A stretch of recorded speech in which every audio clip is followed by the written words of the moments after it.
Isang magandang araw!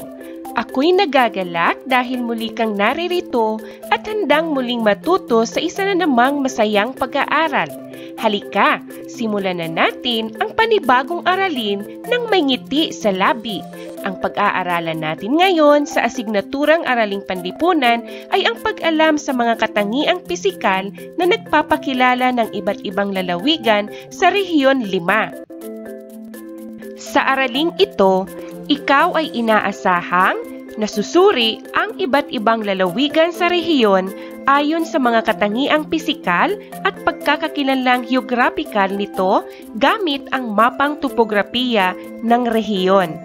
At naiguguhit at napapahalagahan ang katangiang pisikal sa sariling lalawigan.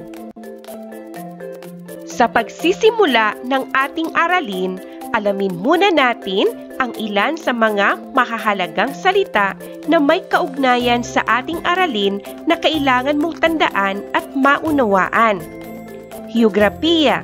Ito ay pag-aaral sa pisikal na katangian ng daigdig gaya ng klima, lokasyon, anyong lupa, anyong tubig, at iba pa. Katangiang pisikal. Ito ay tumutukoy sa mga natatanging likasyaman o lugar gaya ng bundok, bulkan, burol, dagat, karagatan, talon, ilog, lawa, at iba pa. Lalawigan. Ito ay tumutukoy sa probinsya na binubuo ng mga bayan. Rehiyon. Ito ang tawag sa malawak at pinaghati-hating mga lugar sa loob ng isang bansa batay sa geografiya at kultura. Ang mapang topografiya ng Rehiyon 5, Bicol. Pag-aralang maigi ang mapang topografiya ng rehiyon. Suriin kung anong mga katangiang pisikal ang nagpapakilala sa bawat lalawigan. Ang pag-alam at pagmamalaki sa mga natatanging lugar ng iyong pamayanan ay mahalaga sapagkat higit na nakikilala at napapahalagahan ito. Matutunan mo ang mga katangiang pisikal na nagsisilbing pagkakakilanlan ng mga lalawigan sa ating rehiyon. Ano nga ba ang mga natatanging katangiang pisikal ng bawat lalawigan sa rehiyong Bicol? Tara, alamin natin sa magiging aralin natin ngayon.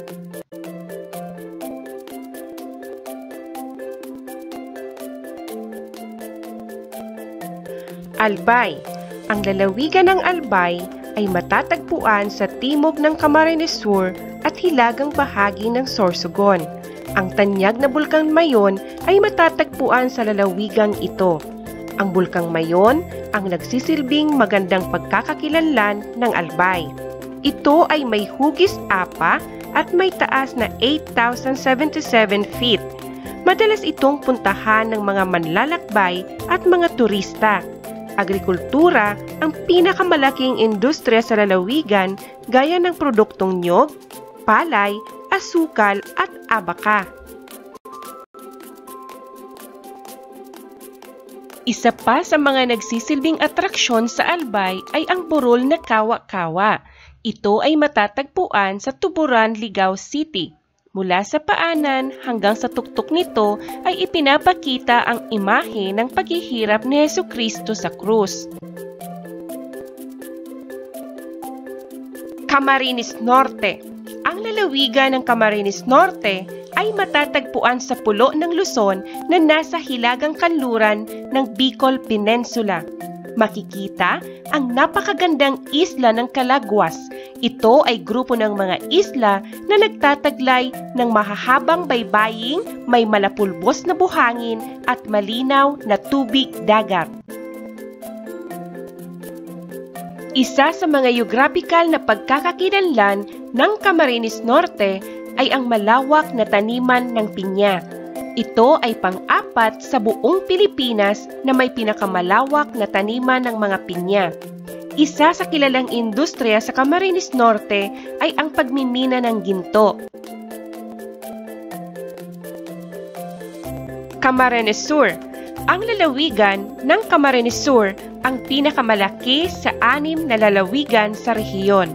Isa sa dinarayong lugar sa Caramoan, Camarines Sur ay ang isla ng Gota.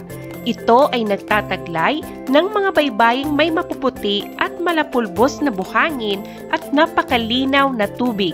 Kaya naman, isa ito sa mga nagsisilbing tanyag na pasyalan sa rehiyon at sa Pilipinas. Catanduanes.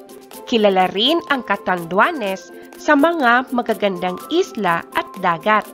Isa na rito ang dagat ng Mamanggal sa bayan ng Birac.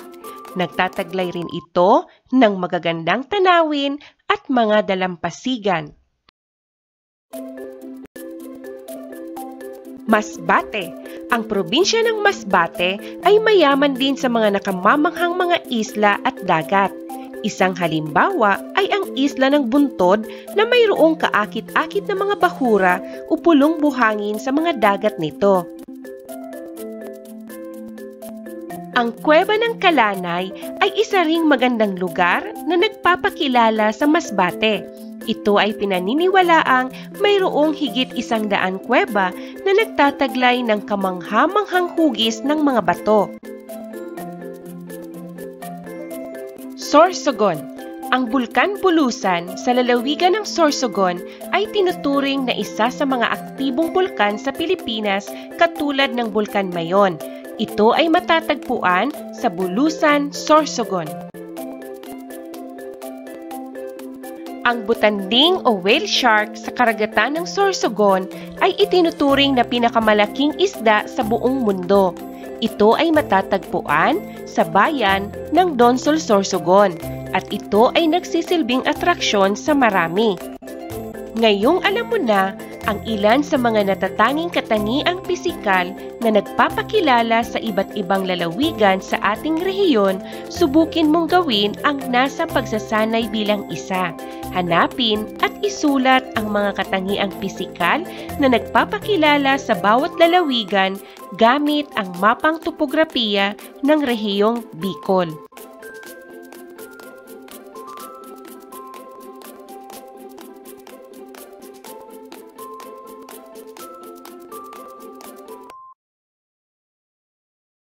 Pagsasanay bilang dalawa. Pagtambalin ang mga lalawigan na nasa hanay A ayon sa angkop ng mga katangiang pisikal nito sa hanay B. Isulat ang titik ng tamang sagot.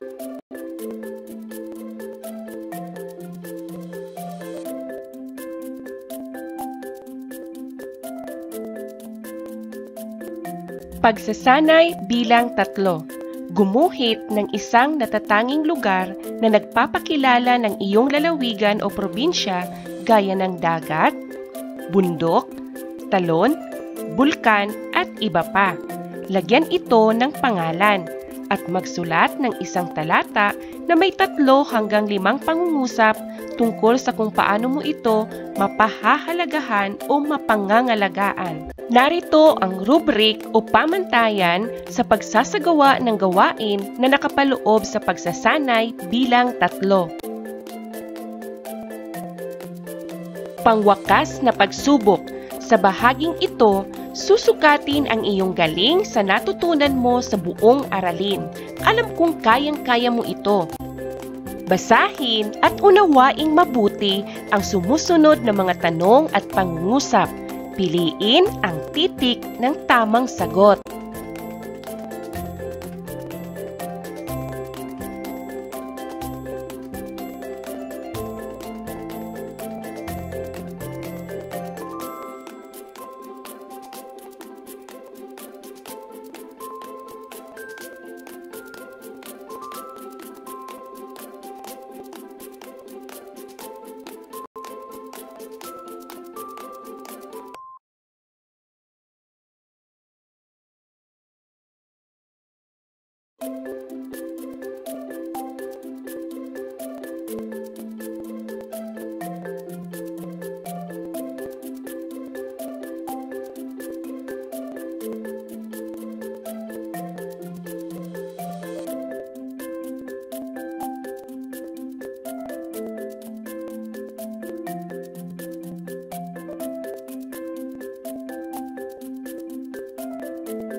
Sa bahaging ito, sagutin ang mga tanong, 2 puntos sa bawat bilang.